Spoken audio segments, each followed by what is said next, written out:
الرحیم د لوی سپېڅلي څښتن تعالی په سپېڅلي نامه چې ډېر مهربان او رحم کوونکی دی. ټولو قدرمنو اوریدونکو او کتونکو ته څوک چې په دې وخت کې موږ په ژوندۍ بڼه ګوري او که څوک بیا موږ وروسته ګوري ټولو ته ډېر زیات سلامونه او درناوی. ملګرو نن به په دغه دوه موضوع باندې خبرې کوم، یو خو په ډیورن لاین او حسن خان او رسنو زما تبصره، نو دغه موضوعګان دي ان شاء الله تعالی په دې به خبرې کوو. ما سره دغه ویډیو چې دا ان شاء الله تعالی دا به در سره هم خپروم، په دې به بیا خبرې کوو. دا ویډیو تازه ده چې دا دلته ځینې دوی دا حسن خان ځینې خپل مېلمانه د خیبر د لارې خپل تلویزیون ته دعوت کړي او په هغې خبرې کړي دي. زه به پرې خپله تبصره لرم. دا چې دوی پښتانه هم دي خو بیا هم ځینې خبرې مثبت دي، بیا ځینې هغه چې دي منفي دي. په هغه منفي خبرو باندې به زه خپل نظر د تاسو سره شریکوم ان شاء الله تعالی. خو لومړی به تاسو دا ویډیو به درته لږه نشر کړم، دا به تاسې واورئ، بیا پرې زه خپله خبره او تبصره لرم. خو که چېرته دې ویډیو کې ملګرو که چېرته پکې دغه زیاته وه، دا ایکو بیا ماته ویوئ، ځکه ماته ته خپله په دې سټوډیو کې نه معلومېږي. نو بیا تاسې راته کولی شئ هغه راته ویوئ چې زه بیا ایکو پې کمه کړم. چې هغې ته وایي د ډیورنډ کرښه وایي، د دې تعلق دی نو که افغانستان کې د طالبانو وي او که اشرف کرزی وي او که داود وي او که هر یو راشي که ترکی وي، لیکن پرسپشن په افغانستان کې دا جوړ دی چې دا کرښه د انګریزانو راښکلې وه او هغه وخت کې د یو پرسپشن دا دی چې څه وخت دپاره وه، سلو کالو دپاره وه او هغه موده ختم شوې ده. دا اوس یو قسم لا دغه نه دی، پوله نه ده. دویمه دغه دا دی چې نه په داسې حالاتو کې راښکلی شوې وه چې افغانستان باندې یو فشار تحت دا راغلی وه. درېیمه خبره هغوی دا هم کوي چې دا قومونه چې کوم دي دا یو دي، لکه تاسو چې کومه اشاره وکړه، او زمونږ دا حق دی چې دې ځای ته تګ راتګ زمونږ. ملګرو اول خو به وله په دې لومړنیو خبرو خپله تبصره وکړم، ځکه دا وایي چې لکه په افغانستان کې چې هر حکومت راشي نو هغه حکومت که هغه د هر یو وي، که د طالبان وي، که د هغې نه د داود خان شهید نه راونیسه، که بیا د هر حکومتونه چې راغلي دي وایي دغه د ډیورنډ خط نه مني او هغې ته یو لاین وایي او هېڅکله دوی هغه په رسمیت باندې نه دی پېژندلی. بیا دا لږې نورې خبرې کوي، زه هغه در سره تاسو سره د کوم بیا وروسته ځکه دې کې ځینې خبرې چې راځي بیا په هغې به زه خپلې خبرې کوم. دا ویډیو اوږده نه ده، تقریبا 15 دقیقې ده، به سره یې وګورئ ځکه اوس به تقریبا 1 دقیقه تېره شوې وي بغیر څه دغه په پولي باندې یا څه دستاویزاتو سره. دا یو پرسپشن دومره سټرانګ دی په افغانستان کې که هغه د طالب نه چې که د بساقه حکومت راشي هم نه وي. څنګه چې کوم سوچ و هغه دا چې فیس دلته مه کوئ او دلته یو ډول کیریج وی جوړه کړئ د باجوړ نه هم تر وزیرستان تر دغه پورې. بل دا د ټریډ دپاره استعمالیږي، خلکو کنیکټیو دا خپله په پاکستاني اسټبلیشمنټ نه فوج کې دا کار کوي. دې ته بریګیډیر چې دی نومیږي، پښتون دی خو ریټایر دی. دی ویل چې په هغه وخت کې ما کله زه په لکه په عسکري یا فوج کې وم نو ما هم ورته دا ویلي دي فینسینګ نه دغه ازغن تار وایي دلته مه لګوئ، بلکې دې په ځای باندې دلته د تجارت دپاره لارې ازادې کوي او که کوئ یو څو داسې دغه جوړ کوي لارې چې په هغې باندې تجارت خپله دغه ځای کې د افغانانو لر او بر افغانان یو بل سره کوي. خو هغه زما خبرې ته لکه وکې نه خسرې شو. فینسینګ مقصد دوی دی، مقصد ازغن تار یې وایي هغه ولګو. لږ به نور هم دا ویډیو زه پرېږدم اکټیویټي باندې راځي او بل قبایلو ته چې کوم ایزمنټ رایټس میلاو دي چې د دې وزیر هلته تللی چې دا غزمکه دلته هم ده، دلته د مومند هم ده، د سري شینوار هم ده، نو هغوی ته به دا ایزمنټ رایټس هم میلاوي. لیکن دا خبره نه وه، یو فنس جوړ شو. اوس فنس سره ټوپک نشته دی. دا موږ په آرمي کې وایو یا سکیورټي دغه دا چې an obstacle not covered by fire is not an obstacle. او دویمه خبره چې ترهګرو مخنیوی ده، نو ترهګرو خو د شیشه کې مثالي او شیشه که په هر طرف راځي. ښه بیا دې کې دا دې خبره وکړه که نه، لکه وایي دا چې کومه دغه دی دا ازغن تار چې وایي دا په وخت ځکه موږ ورته ویلو چې دې سره کوم دا تروریستي تګ راتګ چې دی وایي دا نه بندېږي ترهګرو، دا به یي لکه هغه د یو شیشه کې مثال لري او خو د هر ځای نه خپل لاره ځان ته پیدا کولی شي. خو په دې سره تاسې هغه په دغه قبایل یا وزیر دغه قبایل چې په لر او بر کې سره یو بل ته په اسانه سره تګ راتګ کوي، وایي د دې مخنیوي تاسې مه کوئ. دا د سړي نظر و، خو پرېږدو چې دا نور څه وایي. باندې چې کوم د انټرنیشنل کمیونټي سره انټراکشن کوي، کنوینسینګ کوي، ډیپلوماټیکلی پولیټیکلی هر لحاظ سره، او داسې د سره سره چې کوم دی Guruji, the Indian attitude is so aggressive towards Pakistan. And look at the Mafi Ward Bangladesh کې شروع بل ورونو یو خبره ده، لکه دا زما دوی تم ده که دا اوري دغه په احساس کمتري کې راګیر په مرض باندې اخته، لکه دا احساس کمتري داسې دی چې وګوره یو پښتوني او د پښتو تلویزیون ته رادعوت شوی د پښتنو دپاره غواړي خبرې وکړي، دې خاطر باندې چې ځان نور خلکو ته تعلیم یافته ښکاره کړي، نو خبرې په انګریزي یا په انګلیسي ژبه باندې شروع کړي، بیا وایي چې بخښنه غواړم چې ما په انګریزي باندې شروع وکړه. زموږ او ستاسو د پښتنو کې یو غټ مرض دا دی چې موږ دې په خاطر باندې چې خلکو ته ځان تعلیم یافته یا پوهه معرفي کو، نو خپله ژبه پرېږدو، په نورو ژبو باندې خبرې کوو. ورونو ته به تاسو د حسن خان نه نیولې دغه نور ځینې مېلمانه چې ته ناست دي، د دې خبرې به اوس واورئ. دا داسې یو پښتو وایي چې دا مکس پښتو ده، داسې مکس کلې ده چې بیخي لکه اردو، پښتو او انګریزي ژبې پکې یو کلې ده او یو نوی شی ته جوړ کړی دی. موږ کله کله ما سره د کوزي پښتونخوا نه ځینې پښتانه راځي، بیا خبرې کوي، بیا هغه وایي چې د کوزي پښتونخوا پښتنو خپله ژبه ساتلې ده، او د افغانستان پښتانه دی چې دوی خپله ژبه کابل کې پرېښودلې ده. خو هغوی ته زه داسې وایم، یو خو د پښتو د ژبې زېږنده وي چې په کوم ځای کې پښتانه زېږول کېږي یا زېږنده لري. لکه اوس کونړ کې هېڅ وخت یو پښتون چې دی هغه خپله ژبه نه پرېږدي او دري ژبې شوی نه دی. که داسې موږ د پښتو ولایتونه وګورو، هلته هر پښتون په خپله ژبه باندې ولاړ دی، ژبې سوچه پاتې ده او هېڅکله پردۍ ژبې شوی نه دی. که موږ بیا پښتونخوا کې وګورو، تاسې د پښتو زېږنده لکه که ته مردان یادې، صوابۍ یادې، پېښور یادې، دغه نورې منطقې یادې چې په کوم ځای کې د پښتنو آبادي ده، تا بیا هلته خپله ژبه چې ده هغه سوچه نه ده، ستا ژبه تا ته سوچه پاتې نه ده، ستا د سکولونو ژبه، ستا د دفتر ژبه هغه ټوله انګریزي شوې ده. نو دغه ژبه کې چې ده ستا ډېر زیات هغه ستاسې په دغه باندې وینا باندې ملاوټ پکې دی، په دې کې لکه هغه اصلي پښتو ټوله پرېښودلې ده، او که همداسې پاتې شي نو ډېر ژر به خپله ژبه چې ده هغه به پرېږدئ او دغه پردي ژبه به شي. او بیا زه ته بیا بل مثال هم راوړم، ځکه دا خاص کر زه د کوزي پښتونخوا ملګرو ته وایم چې کله ما سره راځي او دا خبرې کوي چې که تاسې سرایکي بیلټ وګورئ، هلته ډېر پښتانه پټانان اوسېږي، هغه هم دغه لکه په کابل کې چې ځینې پښتانه پردي ژبې شوي، یا هرات کې پښتانه بلې ژبې ته اوښتلي دي، داسې په دغه سرایکي بیلټ کې چې دي هغې ته پټان وایي، سرایکي پټانو ته وایي. داسې په پنجاب کې چې دي هغه پنجابي پټانان شوي دي، هغوی بیا ته په پنجاب کې په پنجابي باندې غږېږي، او په دغه کې چې دی د سرایکي دغه بیلټ چې ورته وایي، په دې کې چې دی هغه به ټول په سرایکي باندې خبرې کوي. نو دلته چې دی لکه خپله بیا د خاص کر هغه ځای کې چې د پښتنو زېږنده ده، پښتانه پکې سوچه ټوله هغه منطقه یا هغه سیمه د پښتنو ده، نو چې هلته ته خپله ژبه پښتو سوچه نشي ساتلی، هلته پکې ته لکه همدغه ستاسې په اصطلاح باندې دومره ملاوټ دې پکې کلی دی چې پښتو لکه دې په خاطر باندې چې ځان یو ښه تعلیم یافته د نورو پښتنو ته ښکاره کړي، یا خپل هغه سټیټس، هغه خپل پوزیشن لږ د نورو نه لوړ ښکاره کړي د خپلې سطحې. نو دغه چې دی په دغه شان دغه تلویزیونونو کې چې راځئ، بیا هغه صحیح پښتو نشئ ویلی. زه به دا راپورېدم، ځکه دې کې ځینې نورې خبرې دي، انشاءالله تعالی په هغې باندې به خپلې خبرې کوو. نو زه به دغه لږ نور هم تاسو ته پرېږدم. هندوستان خو ډېر زیات اګریسیو پوزیشن د پاکستان او مسلمانانو خلاف په هندوستان کې، نو هغې خو سیاسي مسله ده، او تر کومه پورې چې زموږ انډیا سره تعلقات روغ شوي نه دي، تر هغه وخته پورې هغه خلک چې د انډیا لپاره از پراکسي ټیررست چې د هغې لپاره کار جوړ شوي دي افغانستان کې یا پاکستان کې، هغې به دا مسله به وقتاً فوقتاً به راوچتوي.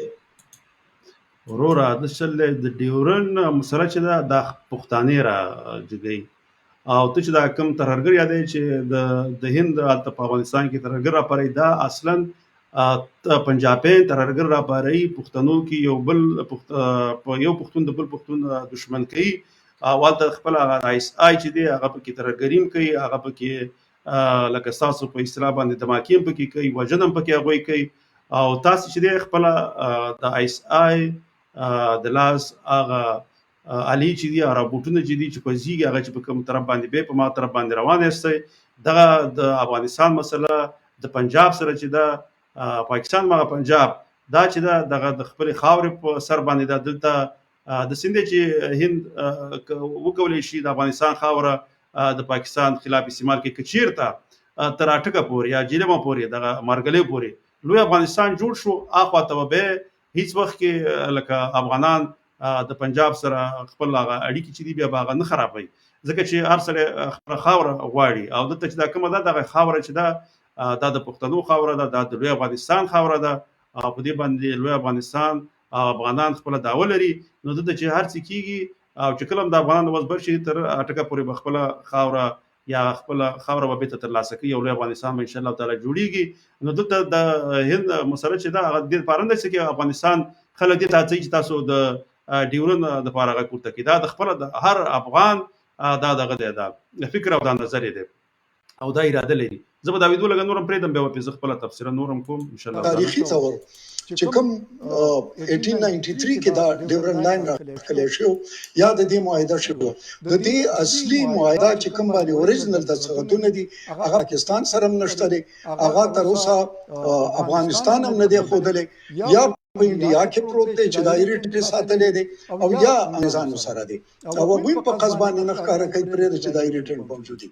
ګوره بل دوی تخپل هم د معلومات دی وای د ډیورن هغه معاهده چې د انګریزانو او افغانانو سره شوې ده او هغه معاهده هیڅ شتون لري ځکه چې نه خو د پاکستان سره په بیخي نشته او نه د انګریزانو سره د څه شته چې خلکو ته ښکاري کې او نه د هند سره شته ځکه په واکه خدا بری صغیر او پاکستان جوړ نه او نه افغانانو تر اوسه داسې کوم اسناد سره دي چې هغه ښکاري کې نو خپل موږ خو همیشه امدا ویو چې د څه نشته دي چې هغه د سی کومه معاهده یا کوم د سلاسلیک شوی چې دغه د پښتونخوا خاوره افغانانو انګریزانو ته پریښودل نو دا خپل ان دا د پاکستان د فوز کې یو دغه بریګیډیرو او هغه خپل د خبره اقرار کوي چې موږ سره هیڅ قسم داسې اسناد د پاکستان سره نشته دي چې موږ په دا داوا وکړو زه به دا ویډیو لګ نورم پرېږدم یو اوریجنل ډاکومنټس نشته دویمه خبره ده نو دا خو هغه کیسه ده چې دی خو چې جیلم پورې زموږه علاقه ده او دا دلته تاسو چې د پښتانم ډیوایډ کړی دي خو حالانکه دی خو پښتانه زیات دي نو په کار ده چې اخوادي پښتون دی خانور ملاوي چې موږ سره خاوره دا به د سی وای چې پښتانه وای لکه افغانان وای چې د جیلم پورې دغه منطقه چې د افغانانو ده او دا وای چې د خو د پښتانه زیاتې 3.5 کروڑه دوی په دغه باندې لکه 15 میلیونه راځي چې دا د فغانه شپږ کروڑه دي چې 8 میلیونه راځي چې دا د خو ته نه خو د ټول افغانستان نفوس دی وای 3.5 کروڑه لا نه دی نو د خو نه پکاره د خو نه پښتانه زمون سره یو شوره د شل کچې ته آزاد وي ستا په خپل خاور باندې ستا حکومت وي ستا په خپل خاور باندې تا خپل جنډه درلودره ستا په خاور باندې خپل ستا فیصله وي او ستا فیصله به کېدل او ته په واکمن وي نو په وخت کې به د کول شو د خبره د کړې چې راځه پښتو د ما سره یو ځای شو په تا باندې ستا ټول واک د پنجاب سره دی په تا باندې د پنجاب د حاکمیت جنډه ولاړه ده ستا په خاور باندې ستا دغه چې دغه فرضی لاین باندې د ټول پنجابي تور پوج پروت دی ستا ټول فیصله بهراني ټول دغه فیصله چې دی هغه پنجاب کوي پنجاب ستا ټول پالیسي سازي کوي نو به خو ته خو آزاد نه ته خو غلام ته غواړې چې ته خپل غلام د غبل روج دی آزاد او په د پیړیو راځي آزاد پاتې شو هغه غواړي ځان غوډه غلام کینو په کار ده چې د خپل ازادۍ لپاره غږ پورته کی او خپل د غبل ورته چې راځه ما سره ځای چې یو لوی افغانستان جوړ کو چې آزاد افغانستان شي نو ته خو کده چې دغه رقم باندې چې خپل غلام یو بل ورته ځان ته دعوت ورکړي چې راشه تم غلام شه نو دا خو د یو په سړي خبره نشي کېدله نو زه به دا لپاره د نورم دا ویډیو چلو اصل نظر پښتون 3.5 کروڑه دي هغه ټول باندې نو د افغانان جب هم یو دا تاګ را تاګ ډېر کامن دا دین په کار چې فایده وچو ما په کال افغانستان کې وځم چې 50% اصل کو د اردو بل خبره دا بل بریګیډیر صاحب لا بهم خو دا ورته وی چې زموږ جبه یو د موږ یو پښتاني او د دې باید موږ استفاده وکړو د یووالي لپاره کار وکړو دا ورته وی چې نه دا پته پښتنو هم 50% چې دی هغه په اردو پیږي او بالکل کوم یو چې د ګل خان سره پاتې شوی لکه زه خپل د ګل خان سره چې وخت تر کړی او چې ګل خان سره پاتې شوی د پښتونخوا کې درس ویلي هغه خپل ځکه ته په نصاب کې ټول هم د اردو او انګلیزي ده په خپل باندې ماغه جبه باندې به خبرې کوي او ماغه جبه ذکرې مې ځکه چلته په سکرونه کې دفتر ټول جبه ماغه کارول کیږي نه غو ته مجبورې چې به ځکه او ماغه کې تبع کار پیدا کیږي ځکه چې خود دا ویو چې په خپل خاور باندې ستا واک نشه کې ستا واک وي نو اوس به د خپله ژبه په خپله خاوره باندې حاکمه وي. زه د ډنمارک یو مثال راوړم، د ټول نفوس چې دی 6 میلیونه نه کېږي. دلته د داورکوټ یوه جغرافیه لري، په دې جغرافیه کې دلته په دې د دوی په مکتبونو یا ښوونځیو یا ستاسو په ژبه باندې اصطلاح باندې سکولونو، یونیورسټیانو باندې، پوهنتونونو باندې او په دفترونو کې ټول خپله ډنمارکي ژبه واکمنه ده. وګوره دومره نه چې 6.5 میلیونه نفوس، او ته په فخر سره وایې چې لکه زه ستا په اصطلاح باندې چې ته 3.5 کروړه یې تقریبا 15 میلیونه او بیا هم په تا باندې خپله ژبه د واکمنه کړې، نو تا کې به هغه پښتونولۍ غیرت څه وخت بیداره کېږي چې ته په خپله ژبه باندې غیرت وکړي، په خپل قوم باندې غیرت وکړي، نو تا کې به دا غیرت بیا څه وخت راځي؟ دغه غیرت چې تا کې نشته دی، نو ځکه خو د هغه ژبه چې ده هغه هم در پکې نشته دی، او بیا دومره فخر افتخار یا ویاړ سره وي چې اخوا د پښتنو به همدومره فیصده چې دي هغه به په اردو ژبه پوهېږي، هغه بل ورور د پښتو خبره کوي، ته ورسره په څنګ کې سم وایې د اردو خبره وکړه. ته چې خپله ژبه باندې لکه خبرې نشي کولی، ته د خپله خبرې چې کې په دې کې ټولې هغه اصطلاحګانې استعمالوي چې هغه ټولې اردو او انګریزي دي. بل دغه ستا دغه تلویزیون چې دی دا چا جوړ کړی دی؟ خو دا خو کامران راجا جوړ کړی دی چې هغه خپله یو پنجابي و، ځکه اولنی په پښتونخوا کې چې اولنی تلویزیون جوړ شو هغه یو پنجابي جوړ کړو. دا ته چې پکې اوس کوم تلویزیون کې ناست یو خبرې کوي، د هغې دپاره کار کوي، د هغې نه معاش اخلي او د هغې هغه پالیسي چې د پنجاب جوړې هغه پر مخ باندې وړي. نو دغه تلویزیون چې دی دا یو پنجابي جوړ کړی دی او هغه چې دی ځکه هغه جوړ کړو چې پښتنو ته چې دی هغه حق نه ورکوي چې اولنی تلویزیون پښتو جوړ کړي، ځکه هغوی خو خپله هغه پالیسیګانې لري د پنجاب چې د خپلو هغه پنجابي کومه نظریه چې د هغه پر مخ باندې ویسي. نو ما هغه اولنی تلویزیون چې و هغه هم درته پنجابیانو جوړ کړو او ستا غوندې سړی پکې په کار اچولی دی چې د لر او بر د پښتنو په منځ کې بې اتفاقي پیدا کړي، د هغوی ذهنونه خرابه کړي، د ډیورنډ خبره خپله پښتانه کوي، افغانان یې کوي، او ته وایې چې نه دا د هند یو پروګرام دی چې پر مخ باندې وړي، ځکه دا د چا دغه دی، دا د چا خبرې دي؟ خو دا هغه د پنجاب خبرې دي، د ایس آی خبرې، د پنجابي اسټبلیشمنټ خبرې دي چې تا زده کړي دي او راځي دلته بیا د نورو پښتنو په مغزونو کې پیچکاري کې او هغه په برین واش کې، هم خو د نصاب د لارې برین واش کې او هم په دغه خپلو خبرو کې برین واش کې. زه به لږ دا نور هم پرېږدم، بیا به خپلې خبرې هم پرې وکړم او دا تقریبا د هغوی د ویدو په خلاصېدو کې ده. دا ده چې یو بل خصیص دی چې تر اوسه پورې امریکې هم څوک ساتل، نو هغه ماینارټي وه، که هغه ازبک وو، که هغه تاجک وو، که هغه هزاره وو، او هغوی له ټولې غټې غټې دغه ورکړې وې. لیکن اوس چې کوم دی که طالبانو سره دی او هغه د پښتون خبره کوي، نو بیا د پښتون خواله په دې کې دی چې د دواړو تعلقات ښه وي. بلکې افغانستان سره چې تعلق لري د جنګ د پښتون نو د پاکستان او د پښتون د افغانستان سره تعلقات خرابېدو نه یا جنگ سره یا تعلقات خرابېدو سره پښتون دواړه طرف ته خرابېږي. نو دغه مطلب یې چې دا بریګیډیر وایي چې کله امریکایان راغله نو هغې په افغانستان کې اقلیتونو ته ډېر غټ وزارتونه ورکړل، هلته هغې ډېر په واک کې کړل او د هغې په اوس چې طالبان راغلي دي نو یو څه اندازه هلته هغه انډول برابر شوی دی. نو هغه وایي که د دې سره به پښتانه چې دي د یو بل سره به د یووالي دپاره کار وکړي او هغې ویله دلته په جنګ جګړه کې د دواړو طرف ته د پښتنو تاوان دی، دغه فرضي لاین دواړو طرف ته د پښتنو تاوان دی، دواړو طرف ته پکې پښتنو ته ضرر رسېږي، اقتصاد ته ضرر رسېږي او پرمختګ ته ضرر رسېږي. نو اوس که چېرته دوی وکولی شي چې د لر او بر د پښتنو د یووالي، د افغانانو د یووالي دپاره کار وکړي، نو دا وایي خامخا پښتنو او افغانانو ته په لاس باندې ورغلي. زه به دا نور هم پرېږدم چې تاسو لا چینج کولی، مایند سیټ هم چینج کولی، ځکه چې ستا پالیسیز کوم لاهور او کراچۍ څومره انفلوئنس کوي د هغوی دپاره افغانستان از a far away dusty پېښور is a far away dusty town کنه. او نه دغه هم د بل دا کار دی چې زمونږ کوم سلوک په واګه باندې دی یا په کراچۍ باندې دی، هغه خو په دغه باندې په تورخم نشته. دکه د کنه چې بنیادي شی ده ډېره مننه وخت زمونږ سره خط حسن خان په اخره کې یوه خبره وکړه، ځکه بیا هم چا رقمي وینې پښتانه د هغه یو څه احساس پکې و، هغوی ویله په اخره کې دا ویلې چې پالیسي جوړونکي چې دي هغه پنجابیان دي او پنجابیانو ته پېښور چې دی یو د ګر نه ډک ښار او لورې ښار ورته ښکاري او هغه چې کومه پالیسي جوړوي نو هغه د پنجاب او د لاهور او د کراچۍ د ښارونو او د هغه ځای د خلکو د سهولتونو د هغه ځای خلکو د پرمختګ دپاره جوړېږي، نه دا چې زمونږ د پښتنو دپاره جوړه شي. نو دا یو خبره بیا ما رقم چې هغه صحیح د کار خو پنجابي ته کوي، معاش د هغه ځای نه اخلي، د هغې په پروګرامونو پر مخ باندې وړي، خو بیا هم کله کله پکې یوه نیمه خبره په شعوري یا غیر شعوري توګه ترې ښه راوځي. نو زه دا خو یو څه خبرې وې انشاءالله تعالی موږ د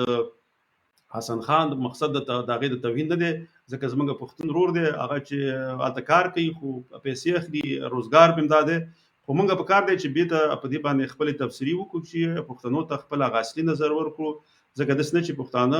یو خو د نصاب د لارې برین واش کېږي، بل داسې نه چې دغه تلویزیونونه چې دي که دا دی که مشرق دی، داسې ځینې نور پښتو تلویزیونونه جوړ شوي دي چې هغه د پښتنو د بې اتفاقۍ او د پنجاب د حاکمیت د پنجاب دپاره د ګټو دپاره کار کوي. دغه شان تلویزیونونو مقابل کې خو موږ بله قوي میډیا نه لرو، نو چې کله وخت وي انشاءالله تعالی راځو به خبرې به پرې کوو، ځان سره به نور ځینې مېلمانه هم راولو د لر او بر پښتانه چې هغه هم خپل نظرونه به له تاسو سره شریکوي. زه به ستاسې فقط یو څو کومنټونه به در سره ستاسې څرګندونې یا کومنټونه به سره شریک کړم، نو وګورو چې ملګرو څه لیکلي دي.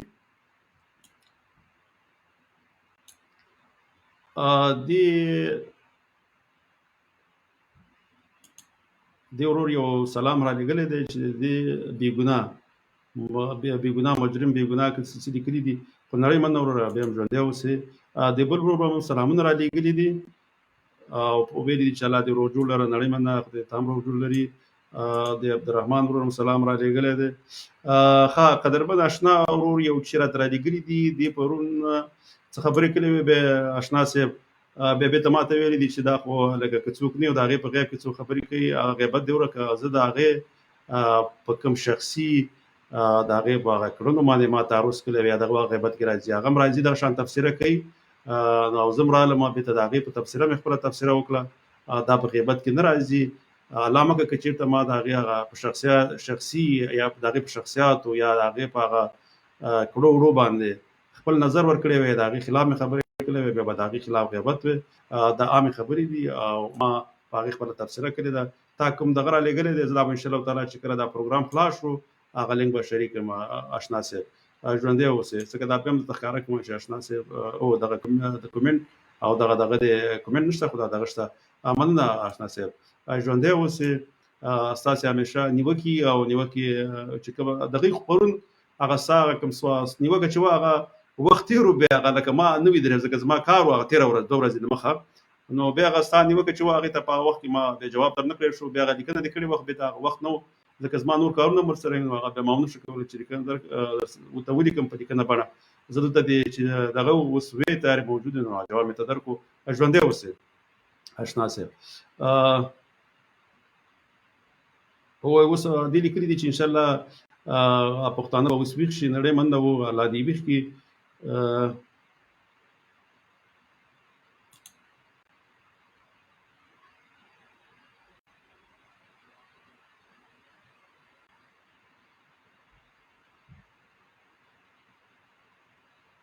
وروره چې لینک مې در واچو، افغان وروره ژوندی اوسې، نړۍ مننه. دې ورور هم بیا بل زه ځنې زه ښکاره کوم، ځکه هلته ما کمپیوټر لري دی، زما ته لوستل لږ مشکل وي.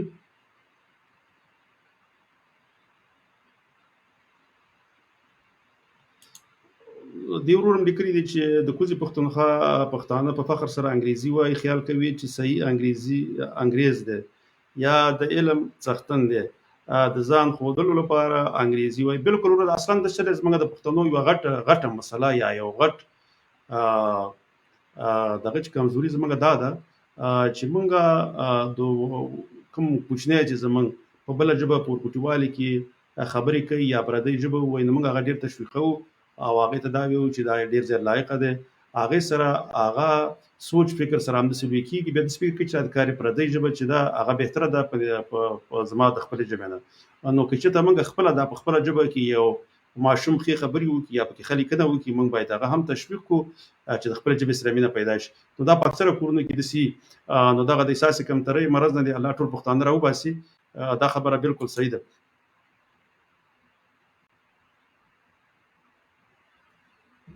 او بالکل صحیح خبره دې کړې ده دې ځاځی وروره. ښه دا به هم زر وګورو، ځکه چې دې څه لیکلي دي. خو زه خیر پښتون زلمي ورور سلام را لېږلی، وعلیکم السلام، مننه وروره ژوندی اوسې. بیا ایوب خان ورور افغان یو بل دغه هم را لېږلی.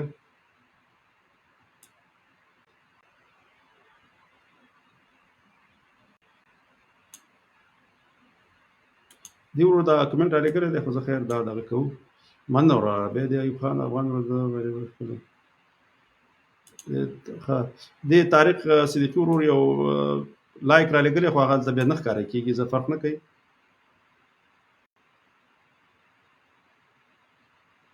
هدي ورور دا کمنټ هم پرېږدم نو بیا به دغه کوو. دې دغه کلي دي لکه ویلي دي چې د پښتانه چې دي لکه وزیرستان دا ټول پښتانه د افغانانو سره ولاړ دي، بالکل ټول یو افغانان دي، یوه وینه ده. انشاءالله تعالی د لوی افغانستان دپاره به کار کولی شي. یو دغه چې استاد جلال هغه یې نیولی و، استاد جلال زه نه پوهېږم لکه که چېرته په دې باندې نیولی چې ډیورنډ د کرښې په سر باندې خو یوه مسله ده چې لکه هغه تلویزیونونه باید اول بند کړی شي چې کوم یو دا موقع داسې کسانو ته ورکوي چې هغه راولي او د ډیورنډ د کرښې په اړه باندې خپل داسې نظرونه ورکوي چې هغه د افغانستان د ارزښتونو خلاف دي. نو داسې خلک باید هغه تلویزیون ته رانشي او کوم تلویزیون نه داسې خپرونې کوي هغه باید بند شي. نه هغه شخص ځکه شخص خو لکه همدې ته تشویق کېږي، هغه د خپل شهرت یا د خپل دغه لپاره هم راځي چې په هغه تلویزیون کې خبرې وکړي چې هغې ته هغه یو څه خلک لکه هغه طرفداران پیدا کړي یا دغه وکړي. بل دا کار دی چې خپل آبادارانو ته لکه اوس دا څوک چې وایي چې زه د ډیورنډ کرښه نه منم، دا اکثره د پنجاب د ګټو دپاره داسې غږ پورته کوي چې طالبان یا کوم نور څوک چې هغې ته ځان ښه دغه معرفي کړي لکه د پاکستان د ګټو سړی معرفي کړي او کېدلی شي پنجابی بېرته طالب ته ووایي چې دغه سړی یا دغه نفر چې دی دا لکه زمونږ سړی دی دا هم سره بېرته په حکومت کې ونیسئ یا دولت کې شریک کړئ. ځکه دا تېره ورځ د شمالي ټلوالو کې ځینې کسان داسې دي چې همیشه دوی هلته عوامو ته بېرته داسې وایي چې پاکستاني طالب راغلی بېرته بیا د پنجاب په غېږ کې کیني لکه زه اسلام آباد کې ناست بیا د هغوی نه مرستې غواړي، د هغوی سره خپل هغوی چې څه ګټې دي هغې ته وایي چې موږ بالکل ستاسو ګټو ته وفادار یو، افغانستان ګټو ته وفاداره نه یو، خو به ستاسو مرسته ضرورت دی چې موږ ته یو څو چوکۍ یا یو څو کرسۍ په افغانستان کې راورسېږي یا یو څه وزارتونه راته راورسېږي. نو دغه وطن خرڅي، هېواد خرڅي، اصلا د خپل هېواد سره غداري کوي، دا ضمیر خرڅه انسانان دي. د انسانان باید ټول افغانان وپېژني، ځکه دا افغانستان چې دی دا د ټولو قومونو ګډ کور دی، که تاجک دی، که ازبک دی او که هزاره دی، که ترکمن دی، او دا په دې کې د ټولو ګټه ده چې لوی افغانستان جوړ شي. اوس موږ د سمندر یا بحر سره لاره نه لرو، که لوی افغانستان جوړیږي موږ ډایرکټ یا راسن بحر ته لاره پیدا کوو او دې کې لکه بیا لکه داسې به نه وي، ځکه اوس چې کله پاکستان وغواړي هغه د کراچۍ او دغه د لارې بندوي د بحر، بیا زمونږ هغه کوم تجارت چې دی هغې ته ډېر ضرر رسېږي. نو بیا خو خپله په ګوادر کې د بلوچستان هلته بندرګاه شته، که لوی افغانستان جوړ شي نو دغه بندرګاه دا به د لوی افغانستان په برخه شي او بیا به دغه ځای نه ډېر په اسانه باندې تجارت کېږي. موږ به د پاکستان د اثر رسوخ یا د هغې د اثرات یا د هغې د هر څه نه به راووځو. نو په دې کې خو د ټولو افغانانو ګټه ده، خو دا چې هغوی ته په غلط توګه باندې هغوی مشران ځینې چې دي هغې ته ورښیي او بیا خاص کر هغه چې د پنجاب د ګټو دپاره کار کوي په افغانستان کې، خاص کر دغه ځینې شمالي ټلوالې مشران چې دي نو دوی ډېر ضمیر خرڅه انسانان دي، کله په ایران خرڅېږي او کله په پاکستان خرڅېږي. نو د داسې ځان خرڅو نه باید افغانان ځان وژغوري او ځان ترې لرې وساتي. د بل ورور لیکلي دا ورور چې دي د ازادران ورور لیکلي دي ویلا د لوی افغانستان جوړ کړي، امین. ورونو زه بل انشاءالله تعالی زما یو ټیک ټاک دی، زه غواړم چې هغه ټیک ټاک کې زما دغه چې دي فالورز هغه زرو ته ورسېږي چې زه غواړم بیا هلته د لر او بر ځوانانو لپاره هلته زه خپل ځینې پروګرامونه وکړم چې هغې ته دا ځینې خاص کر ځینې شیان انشاءالله تعالی چې دا ورته په ګوته کوم. یو خو دا چې هلته کله کله افغانان هم دا د پاکستان بیرغ او د افغانستان بیرغ یوځای لګوي او بیا پښتنو سره خبرې کوي او بیا پښتنو ته پاکستانیان وایي چې دغه شي نه راواوړي. بل هغه باید هلته موږ د پښتونخوا ورونو او ځوانانو ته دا ور په ګوته کوسئ، د هغې له به غوسه هم ورځي یا به له قهر هم ورشي، کنځلې به هم کوي چې دغه د پاکستان جنډه چې ده دا ستا د محکومیت جنډه ده، دا د پاکستان د پنجاب د بادارۍ جنډه ده او ستا د غلامۍ جنډه ده. ته که پورته کې بیا د پښتونستان جنډه پورته کې، که ته زنده باد وې پښتونستان ته زنده باد ووه، که ته چېرته پنجاب ته زنده باد وې دا خو د شو لکه ته چې خپل بادار ته د زنده باد چغې وې او هغه لکه خپلې غلامۍ کې خوشحاله او ځان نور هم غواړي چې غلامۍ کې دغه کې ډوب کې، ځکه چې ستا بادار څومره قوي کېږي هماغومره به ته غلام کېږې. انشاءالله تعالی سبا له به زه د خپل هغه ټیک ټاک هغه آی ډي راوړم، دلته به له تاسو سره شریکوم چې ان شاء الله تعالی هلته ځکه ډېر ځوانان چې دي هغه په ټیک ټاک کې دي چې هغې سره هلته کار وکړو ان شاء الله تعالی هلته به ځینې نور تلر او بر ځینې لیکوالان او دغه به هم بیا راواړو چې هلته موږ سره بیا په ګډه باندې تبصرې کوي. تر بله ویدو پورې په لوی الله جل جلاله سپارم. خوشحاله او رحمت سوکاله ژوند ولرئ. د الله جل جلاله په امان.